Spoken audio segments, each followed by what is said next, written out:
नमस्कार दोस्तों, मैं आशा करता हूँ कि आप अपनी लाइफ को एंजॉय कर रहे हो, अपने सेहत, फैमिली और पढ़ाई का ध्यान अच्छे से रख रहे हो।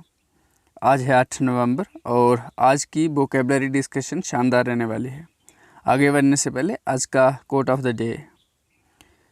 To succeed in your mission you must have single minded devotion to your गोल।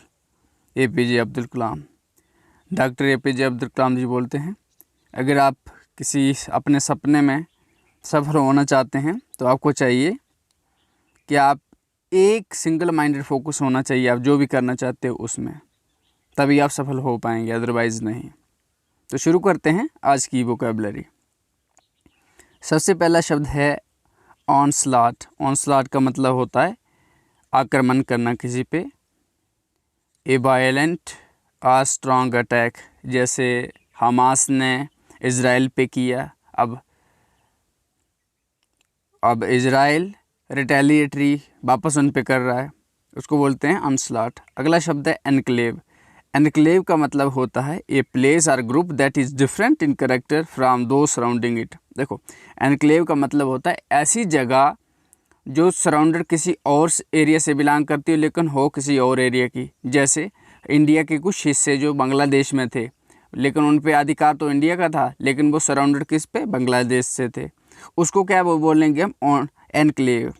अगला शब्द है रबल। रबल का मतलब होता है मलबा। जब कोई बिल्डिंग ढह जाती है, ध्वंस हो जाता है, उसका तो डैमेज हो जाती है, उसके जो हिस्सा बचता है उसको मलबे को क्या बोलते हैं, रबल। अगला शब्द है फ्रेंटिक। फ्रेंटिक का मतलब होता है एक्सट्रीमली वरीड और फ्राइटन। जो अत्यधिक चिंतित हो, भयभीत हो, उसको बोलते हैं फ्रेंटिक। अगला शब्द है टॉपल। टॉपल का मतलब होता है तख्ता पलट करना। जैसे म्यांमार में क्या हुआ, जो सिविल गवर्नमेंट थी उसको मिलिट्री ने तख्ता पलट करके अपने हाथ में पावर ले ली, उसको क्या बोलते हैं, टॉपल। अगला शब्द है असिमेट्रिक। असिमेट्रिक का मतलब होता है हैविंग टू साइड्स और parts that are not same in size और शेप। देखो, ऐसे दो साइज और पार्ट जो दोनों का शक्ल अलग हो, शेप में भी क्या हो, एक जैसे ना हो और साइज में भी एक जैसे ना हो। जैसे एसिमेट्रिक, जैसे मान लो दो ब्रदर हैं, भाई तो सके हैं, एक ही घर के हैं, लेकिन दोनों का स्वभाव नेचर है, एक वेजिटेरियन है, एक नॉन वेजिटेरियन है, उसको क्या बोलेंगे, बोले असिमेट्रिक। यानी सिमेट्री होती है एक जैसे दिखना लगना, पर असिमेट्री होती है उसके अपोजिट होना। अगला शब्द है हब।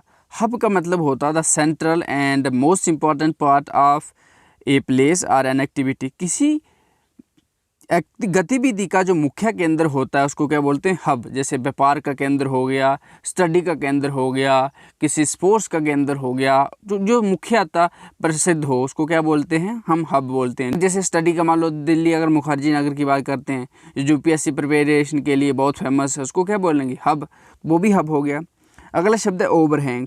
ओवरहैंग का मतलब होता है to stick out above something else. इसका मतलब हुआ किसी के ऊपर से लटका हुआ। जैसे देखो, हम बिल्डिंग बनाते हैं ना, बिल्डिंग बनाने के बाद क्या होता है, कुछ हिस्से होते हैं जो बिल्डिंग से बाहर की तरफ लटके हुए होते हैं। जैसे बालकनी का हिस्सा ले लो आप, जो बिल्डिंग बाहर के डिज़ाइन के लिए हम बना देते हैं, उसको क्या बोलेंगे, ओवरहैंग। जो चीज़ किसी को लटकी हुई होती है आगे की तरफ, उसको बोलते हैं ओवरहैंग। अगला शब्द स्टैक।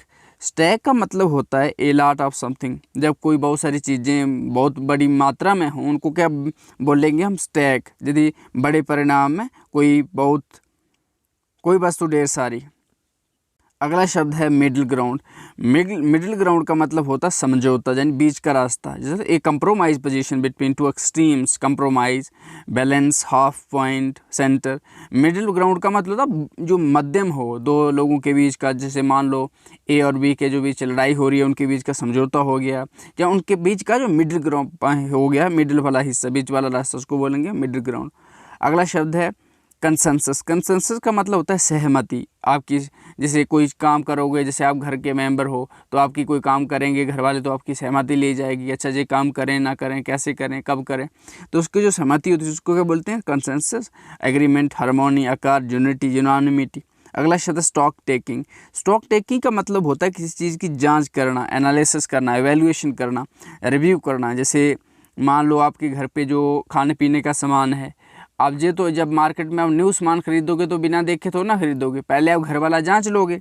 तो मतलब पहले घर में है या नहीं है, कौन सी कितनी चीज़ है, तो सब की आप जांच परख कर लोगे, देख लोगे, उसको क्या बोलते हैं, स्टॉक टेकिंग। अगला शब्द है शेरपा।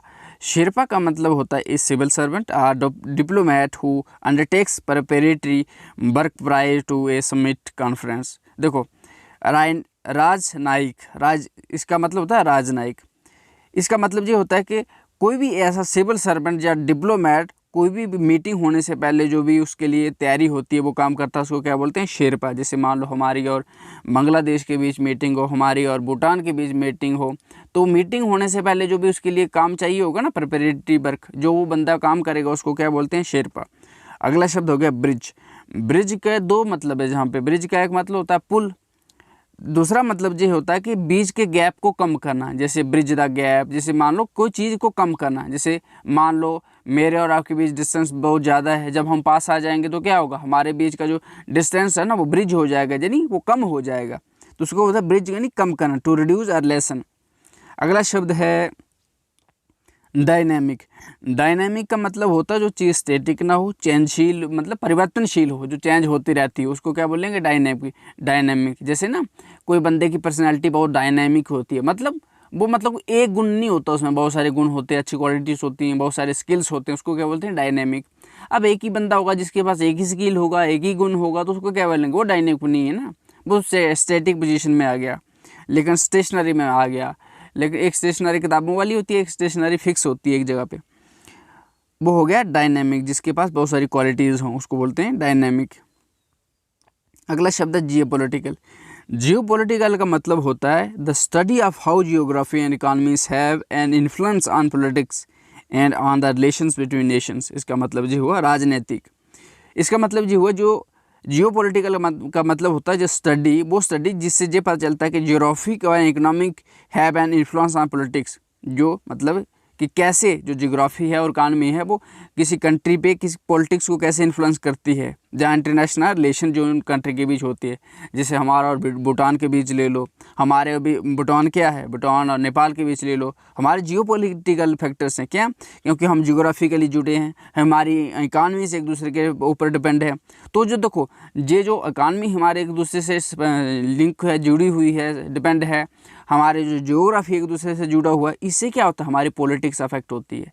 जैसे कि नेपाल में आप बोल सकते हैं कि हम डिसाइड नहीं करेंगे, मतलब कुछ बहुत सारे भारत में लोग रहते हैं, उनके भारत में रहते हैं, हमारे उनके वहाँ रहते हैं, तो मतलब जो पॉलिटिक्स है वो अफेक्ट होती है। जैसे हमको पॉलिसी बनाना चाहेंगे तो नेपाल उसके अगेंस्ट नहीं जा सकता है, भूटान उसके अगेंस्ट नहीं जा सकता है, क्यों, क्योंकि हम जियोग्राफिकली इकोनॉमिकली जुड़े हुए हैं। तो इसको क्या बोलते हैं, इसकी जो स्टडी होती है इसको बोलते हैं जियोपॉलिटिकल। अगला शब्द है ब्रिंकमैनशिप। इसका मतलब ये हुआ act of taking risk to achieve something, to achieve result. Brinkmanship का मतलब होता है कोई ऐसा काम करना जिसमें आप रिस्क लेके कोई काम को किसी काम का रिजल्ट अचीव करने के लिए करते हो। जैसे मान लो आपने नकल नहीं करी आपने, जैसे मान लो एग्ज़ाम देने के लिए जा रहे हो आप, लेकिन आपको ऐसा हुआ कि अभी कोई क्वेश्चन ऐसा आ गया जो आपको आता नहीं, और आपने कोशिश करी कि चीट करने की, यानी नकल मारने की, तो मतलब आप क्या करोगे, अब नकल जब करोगे आप तो मतलब रिस्क ले रहे हो ना। अब क्या रिजल्ट क्या है, भैया मुझे पास होना, पता चला फेल हो गया, तो मतलब क्या कर रहे हो, रिस्क ले लो थोड़ा, उसको क्या बोलते हैं, ब्रिंकमैनशिप।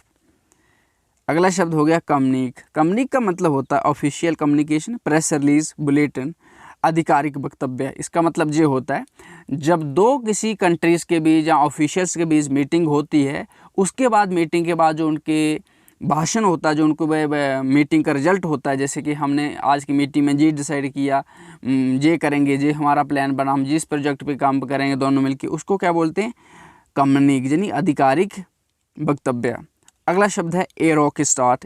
इसका मतलब होगा ए ट्रबल्ड, अनसर्टन और डिस्करेजिंग बिगनिंग। शुरुआत में जब किसी चीज़ की समस्या आ जाती है ना, उसको बोलते हैं ट्रबल्ड स्टार्ट। जैसे मान लो आपने किसी पढ़ाई की तैयारी शुरू करी, मतलब किसी एग्ज़ाम की आपने तैयारी शुरू करी, लेकिन ना धीरे धीरे समस्या आ रही है, आपकी सेहत ख़राब हो रही है, आपके पास रिसोर्सेस नहीं हैं, तो आपने तैयारी तो शुरू की लेकिन उतने अच्छे से हुई नहीं, तो उसको क्या बोलेंगे, ए रॉक स्टार्ट। अगला शब्द है वर्क। वर्क का मतलब होता है large part, larger part, major part, majority, most, अधिकांश, बड़ा हिस्सा। किसी चीज़ का कोई बड़े हिस्से को हम क्या बोलते हैं, बल्क। जैसे ना आपको पैसे चाहिए होंगे तो बल्क में, मतलब ज़्यादा हिस्से में उसको बल्क में बोलेंगे। कोई वस्तुएं चाहिए होंगी बल्क में तो उसको क्या बोलेंगे, अधिक मात्रा में, तो उसको बोलते हैं बल्क। अगला शब्द है आयरन आउट। आयरन आउट का मतलब होता है सेटल, रिजॉल्व, समाधान करना। ठीक है, किसी चीज़ का समाधान करना। जैसे मान लो आयरन आउट का ये भी मतलब होता है किसी चीज़ की राय रूपरेखा बना देना। जैसे आपने कोई समस्या थी, उसका आपने नक्शा बना दिया, आयरन आउट कर दिया कि अच्छा ये प्लान होगा, उसको भी आयरन आउट बोलते हैं। आपने कोई प्लान बना दिया, उसको भी आयरन आउट बोलते हैं। लेकिन जहाँ पर आयरन आउट का मतलब है कि आपके भी जो समस्या थी उसका समाधान कर दिया, किसी समस्या का समाधान करना, उसको बोलते हैं आयरन आउट। अगला शब्द है इन द हार्ड सीट। इसका मतलब होगा अंडर प्रेशर और डिफ़िकल्ट पोजीशन ऑफ रिस्पॉन्सिबिलिटी, जिम्मेदारी की कठिन परिस्थिति। इसका मतलब ये हुआ कि जब आप किसी चीज़ के प्रेशर में होते हैं, उसको मतलब मान लो आपकी बहुत बड़ी पोजीशन होल्ड करते हो, जॉब करते हो, बहुत बड़े लेवल पे हो, लेकिन आप पे प्रेशर आ गया, आपको वो काम करना है, तो मतलब उसको क्या बोलें, इन द हार्ड सीट, क्या आप अंडर प्रेशर आ गए हैं, डिफ़िकल्ट पोजीशन फॉर रिस्पॉन्सिबिलिटी, की अपनी जिम्मेदारी को अदा करने के लिए। अगला शब्द है एनलिस्ट। एनलिस्ट का मतलब होता है शामिल करना, किसी चीज़ को शामिल करना सूची में। जैसे ना मान लो आपने कोई एग्ज़ाम दिया, आपकी उसकी में सिलेक्शन हो गई, तो जैसे ही लिस्ट आउट होगी तो उस लिस्ट में आपका नाम होगा, तो उसको क्या बोलते हैं, एनलिस्टेड। आपका नाम उस लिस्ट में क्या है, एनलिस्टेड है, यानी शामिल किया गया है। शामिल करना मतलब होता है इन्वॉल्व, एंगेज, एनरोल, किसी को दाखिल करना, किसी को शामिल करना, उसको क्या बोलते हैं, एनलिस्ट। अगला शब्द है एंट्रेंस्ड। एंट्रेंस्ड का मतलब होता है ingrained, establish, deep router, fixed. कोई चीज़ किसी चीज़ में अच्छे से फिक्स होना, उसको क्या बोलते हैं, एंट्रेंस्ड। जैसे आपके मन में कोई जो आपके गुण हैं वो आप बहुत एंट्रेंस्ड हैं। क्यों, माता पिता से सीखे हुए गुण हैं, जो बचपन में चीज़ें सीखी हुई हैं, आप बड़े हो जाओगे तो वो चीज़ें आप में डीप रूटेड है, आपके डीप माइंड में है। वो ऐसा नहीं है कोई एक दिन में कोई बदल देगा, तो उसको क्या बोलते हैं, एंट्रेंस्ड, यानी डीप रूटेड। अगला शब्द है एट स्टेक। इसका मतलब होता है in danger of being lost. देखो, कोई चीज़ खतरे में होना, दो चीज़ें, इसका दो मतलब है। एक होता है एट स्टेक। स्टेक का मतलब होता है दाव पे, ये ना चीज़ें कोई दाव पे लगी हुई हैं, दाव पर, खतरे में। जहाँ कोई एट स्टेक होती है, चीज़ खतरे में है यार, ना कोई चीज़ आपने दाव लगाया है कि जी चीज़ मेरी किसी दाव पे लग गई है, in danger of being lost. अगला शब्द है लैप्स। लैप्स का मतलब होता है मिस्टेक, गलती, स्लिप, एरर, ब्लंडर। आपसे कोई चूक हो गई, भूल हो गई, उसको क्या बोलते हैं, लैप्स, यानी ब्लंडर। अब है इडियम ऑफ द डे। आज का इडियम ऑफ द डे है ब्लू ब्लड। इसका मतलब हुआ member of high class society. किसी हाई क्लास सोसाइटी का कोई मेंबर हो, उसको क्या बोलते हैं, blue blood. For example A women of blue blood, जो आज ये एक औरत है जो हाई सोसाइटी, क्लास सोसाइटी से बिलोंग करती है, उसको क्या बोलते हैं, ए वुमेन ऑफ ब्लू ब्लड। इसी के साथ मैं लेता हूँ आपसे अलविदा, और मैं आशा करता हूँ आपको आज की डिस्कशन पसंद आई होगी। अगर आपको आज की ये वोकैबुलरी डिस्कशन पसंद आई है तो इसे लाइक करें और लोगों के साथ भी शेयर करें। और अगर आपकी कोई क्वेरीज या सजेशन है तो आप कमेंट सेक्शन में ज़रूर बता सकते हैं। बहुत जल्द फिर होगी मुलाकात, तब तक रखिए अपना खूब सारा ध्यान, पढ़ते रहिए, बढ़ते रहिए। थैंक यू, धन्यवाद, जय हिंद।